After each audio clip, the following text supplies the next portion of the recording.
Александр Николаевич, здравствуйте. Здравствуйте. Ага. Ну, с какими результатами ваш институт завершил 2022 год? Значимые работы, я бы сказал так. Вот в этом году, в прошлом году, составлена геокрологическая карта Якутии. Ну, это первый вариант.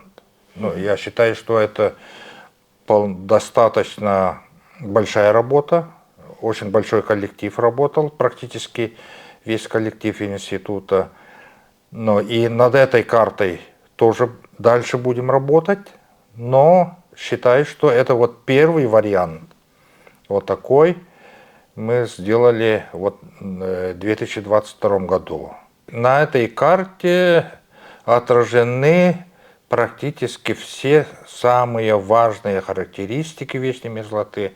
И мы считаем, что составление вот этой карты даст нам в дальнейшем, мы будем использовать вот эту карту, и в дальнейшем вот эта работа нашего института будет связана вот с этой картой. Также у нас составлена база данных морских берегов Якутского вот это побережья Северного Ледовитого океана. Это море Лаптевых и Восточно-Сибирское море. И это тоже работали очень давно. Но вот эта база данных, она была составлена вот в прошлом году. Это достаточно большая работа. Также по эволюции мерзлотных ландшафтов, как они развивались под пожарами, при нарушениях там и так далее, да, вот эта работа тоже была завершена вот в прошлом году. Александр Николаевич, ну вот необходимо ли участие ваших ученых Института мерзлотоведения в основных сферах жизни? Вот какая польза от этого будет? Повсеместного участия ученых? Нет, научная работа, то, что она необходима для развития общества, республики, России, да, это, само собой, это вроде как аксиома, да, это все знают. Вот как добиться этого? Да, и то, что, вот, например, составление карты, вот эта карта, это для планирования нужно. Вот, например, да, вот планировать, стратегически планировать, но через 50 лет, через 100 лет, вот как Якутия будет развиваться, в каком направлении и так далее, каких мест надо опасаться и так далее. Вот для этого вот этот, практически вся наша работа. То же самое мы говорим о базе данных морских берегов, потому что они очень активно развиваются, разрушаются там и так далее, да, и поэтому это же хозяйствующие объекты, они должны это все знать. И поэтому вот в таких направлениях обязательно в наших работах есть вот эта практическая сторона. Вот практическая сторона, а как люди будут использовать вот эти наши исследования, результаты наших исследований. И, конечно же, мы на это обращаем очень большое внимание. Как вы проводите исследования при проектировании дорог, при строительстве зданий? Вот какие изыскания проводите? У нас обычно, так как вот сейчас потепление климата, проблема, да, потепление климата и изменение вечной мерзлоты, деградация вечной мерзлоты, да. Конечно, наши исследования связаны, вот, что инфраструктуры, дороги, железные дороги, линии электропередач и так далее, вот дома строятся, да, чтобы они были устойчивые. Обычно у нас основные работы, конечно, это полевые работы.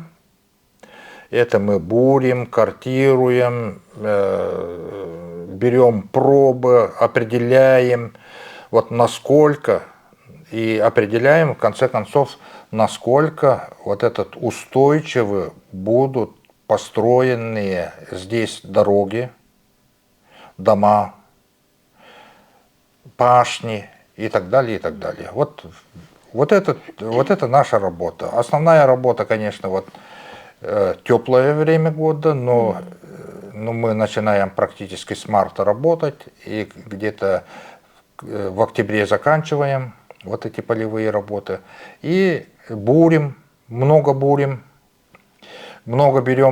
вот этих образцов, определяем, где вот эта неустойчивая мерзлота при потеплении климата, вот, где будет происходить деградация вечной мерзлоты при воздействии человека, там, и так далее. И, конечно же, все эти данные мы, конечно, пытаемся и доводим для тех людей, которые занимаются инфраструктурой и хозяйством. Вот это наша работа.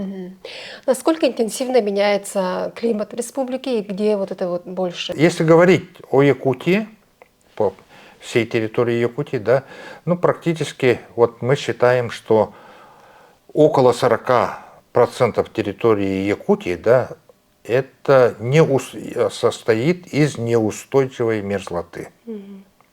40%. Это в основном Какие районы? Ну, районы, я сперва скажу, что районы, где распространены подземные льды. Подземные льды, где распространены, это значит Илиненгер полностью, это бассейн Вилюя, это Анабар, это Яна-Индигирская вот эта неизменность, это значит Аллаяховский район, Нижнеколымский, Среднеколымский, Абыйский, Верхнеколымский. Вот эти районы и, само собой, и Верхоянский район. Верхоянский.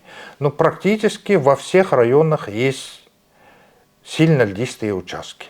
Ну, где-то больше, где-то меньше. Я вот сказал, где их больше. И вот такие работы мы делаем, публикуем, где, ну, например, вот недавно, совсем в этом месяце у нас вышла статья, составлена карта льдистости арктической зоны Якутии. Ну, арктическая зона — это в зоне вот этого мы практически вся Российская Федерация смотрит на арктическую зону, и развитие связано с арктической зоной, поэтому мы составили вот эту карту льдистости мерзлоты в арктической зоне Якутии, и там можно вот посмотреть, там, где, вот, планируя вот это развитие арктической зоны, вот где надо вот это больше внимания обратить на освоение. Грозит ли Якутии вообще глобальное потепление и к каким проблемам может привести мелководье на крупных реках Якутии? Не только Якутии, это всему миру грозит. В Якутии, я бы сказал, ну, в Якутии нельзя, наверное, говорить, это в Арктике, например, да, в Арктике интенсивность вот это потепление практически 2-3 раза больше, чем в среднем по миру. Ну, считайте, вот если у нас практически половина территории находится в Арктике, вот республики, да, в Арктике и Субарктике. Ну, Субарктика тоже считаем вот это. Ну, у нас арктические районы, например, Верхоянский, там, Среднеколымский, Верхнеколымский, они же в Субарктике находятся. И, конечно же, это вот это потепление климата у нас в Якутии, конечно, очень сильно идет. Ну, практически сейчас в Якутии, где есть подземные льды, на участках, где есть подземные льды, практически нельзя рубить леса. Вот это, и что происходили пожары. Да. Вот лес защищает вечную мерзлоту от деградации. А если мы нарушаем вот это равновесие, рубим леса, или происходят пожары, и тогда, конечно, вот открывается наша мерзлота, да, мерзлоту ничто не защищает практически, и происходят криогенные процессы. Эти криогенные процессы, конечно, с экологической точки зрения, они совпадают с экологической устойчивостью. Значит, устойчивость там теряется, процессы идут, и разрушаются ландшафты, и в этих разрушающихся ландшафтах мы имеем неустойчивое развитие природной среды. А природная среда, если она неустойчивая, то человек не может это освоить. И жить хорошо на неустойчивой земле это невозможно. А как защитить многоэтажные дома от таяния вечной мерзлоты? Может, есть какие-то интересные научные современные разработки? Практически все знают, почему у нас на сваях дома стоят, в Якутии, на мерзлоте, везде, да. И сохранение и стабилизация температурного режима мерзлоты – это очень большая проблема. И эту проблему, конечно же, решали давно. Это практически с 30-х годов прошлого века этой проблемой занимаются мерзлотоведы. И, конечно же, то, что это мероприятия, да, методики, технологии, то, что они изменяются, конечно же, я могу самые последние моменты говорить, да, устройство фундаментов, меняется, новые мысли приходят у ученых, да, и они, чтобы они были более устойчивые при потеплении климата. Вот такие работы ведутся. И, само собой, техногенная защита, возможно, неустойчивых участков мерзлоты, это делается. И, конечно же, в этом направлении практически не только наш институт, но практически все мерзлотоведы мира над этим работают. Ваш институт утверждает, что для полноценного освоения Арктики нужен исследовательский полигон и систематический мониторинг. Как сейчас с этим обстоят дела, что планируете? Да, как раз по геокрологическому мониторингу, российскому, да, у нас есть много предложений, и, конечно же, наш институт, например, там по всей Якутии мы хотим, свое предложение делали и в Российскую Федерацию, Министерство природных ресурсов, и у нас, наше правительство, 18 таких полигонов. 9 полигонов в арктической, субарктической зоне. В арктической зоне экономическом отношении, в природном отношении это субарктика и Арктика вместе. 9 таких участков мы предлагаем. И ну, южные не будем говорить, наверное, но это вот в бореальной зоне, в лесной зоне, это в районе Якутска, Алдана, Алекминска, Ленска, Мирного. И здесь мы тоже имеем, вот предлагаем 9 участков. Но отличие, и, ну, у нас есть свои полигоны, давно работающие полигоны, 1980 года работает. Ну, например, у нас вот стационар на Чабыде был, на озере Чабыда, и, ну, около Якутска здесь, 30 километров от Якутска. И этот полигон работает с 1980 года. Это вот 42 года работает. И очень много научного материала, результатов получено. Эти данные все опубликованы. Как природа развивается, вечной мерзлоты за эти годы. И этим пользуется весь мир. Весь мир. И таких участков у нас очень много. Очень много.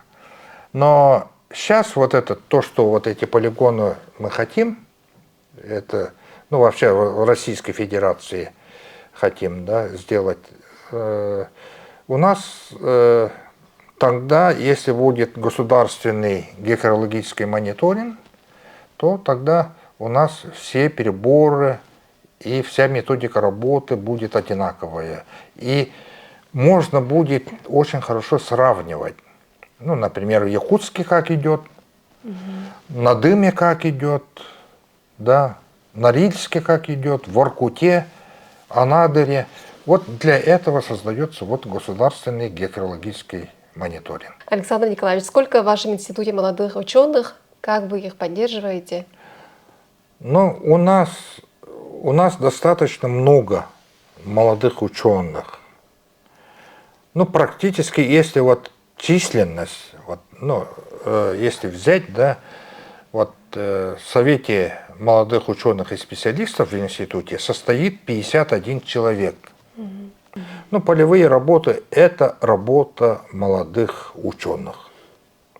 Практически, когда мы были молодые, мы тоже с полей не выходили, вот практически работали полевые, все время в поле. Ага. Добывали вот эту информацию для размышления. В год вот примерно сколько статей, сколько монографий выходит в среднем? Ну, я думаю, ну, я сам вот являюсь председателем рейтинговой комиссии, которые вот это, ну, считаем вот эти, да. Кто сколько статей написал, монографий написал.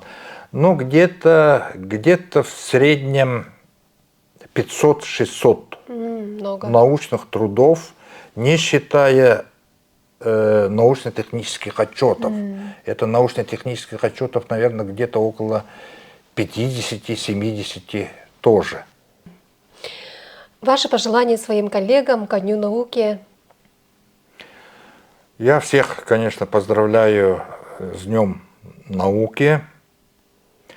И я, конечно же, желаю своим коллегам с университета, Якутского научного центра, других институтов, да, и нашим коллегам из нашего института, я желаю в первую очередь здоровья и успехов в вашей научной работе, новых открытий, новых талантов молодых, потому что растить молодежь, это, я считаю, это одна из основных наших задач. Александр Николаевич, спасибо за интервью. Желаем дальнейших успехов. Спасибо большое, и вам тоже больших успехов.